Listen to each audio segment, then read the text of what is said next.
Hi, I'm Steve Carlson. I'm the superintendent of Box Elder School District. I'm Keith Meekum, the Assistant Superintendent over secondary schools. And I'm Heidi Joe West, the Assistant Superintendent over the elementary schools. We wanted to put out another video to inform our voters about the bond. The first thing we'd like to share with you is where you can find upcoming bond information on our website. If you look at the image on the left, that green arrow points to where you will find it on your desktop, and the image on the right is an image from a cell phone. This picture went out last Friday to inform our voters about the bond, and we've received a lot of questions about the grade configuration. So we'd like to take a minute to expand on that and clarify some questions. Most of the elementary schools, K-5, will remain in the buildings that they are in currently. Lakeview Elementary and North Park Elementary are our most out-of-date buildings and our most overcrowded buildings. Those two elementary school buildings will be moved into the intermediate schools when all future building projects are completed with this bond. The future building projects will consist of a 6th through 8 middle school built on new sites and a 9th grade wing being added to the high schools. We'd like to clarify that in both of those situations, the grade levels will be kept separate from the rest of the building. So in the 6th through 8th grade middle school, a 6th grade wing will be independent of the 7th and 8th grade classrooms, and the students in 6th grade will not be placed in the same classrooms as 7th and 8th grade students. They will have their own separate PE classes, core classes, and lunch period. The same will happen with the 9th grade going to the high school. A separate wing for core classes will be built onto the high school to accommodate the 9th grade students, which will consist of their core classes, some extracurriculars, and provide for them to have an individual space. Many of the respondents to our focus group shared that they liked this model best because it allowed for there to be a transition period from one school to the next. One of the questions that we have not talked about, but we want to talk about, we know that there are people who say, well, how much would, if we voted yes on this bond, what would the impact be on our family income? This chart right here shows that right now, currently, the average market value of a home is $450,000. And so if the bond was to pass, it would increase the amount of taxes that a family who owns a home for $450,000 to $19.86 per month, or a total cost yearly of $238.27. You can look that obviously there's various prices of homes, and you would have to use kind of the math. It looks around just shy of $5 for every $100,000.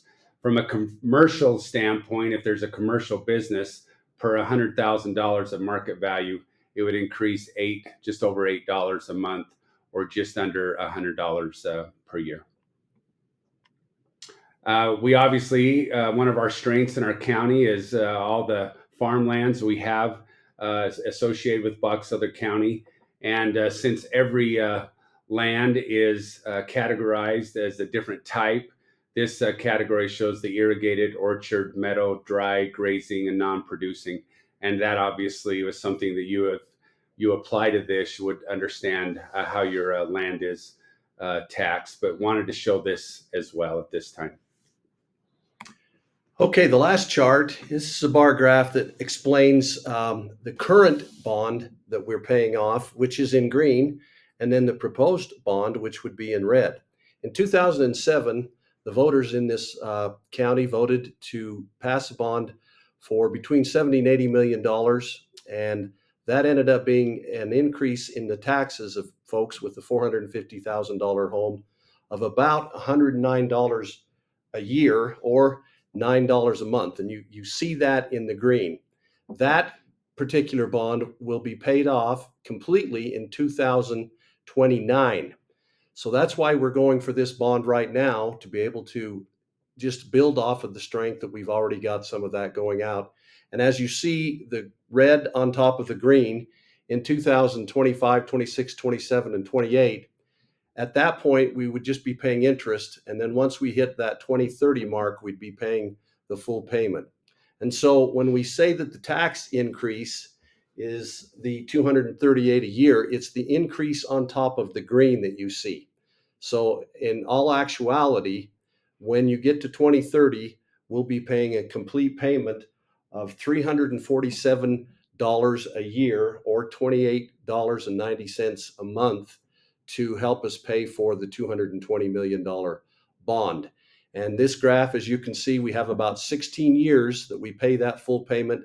And then in 2046, it will graduate down to 2048. And of course, most of us listening to this and those of us sitting around the table making this presentation, that will be another school board. That'll be a whole nother group of individuals making the decisions on how to best help the students in Box Elder School District at that time. And so we'd like to thank you very much for listening to this presentation.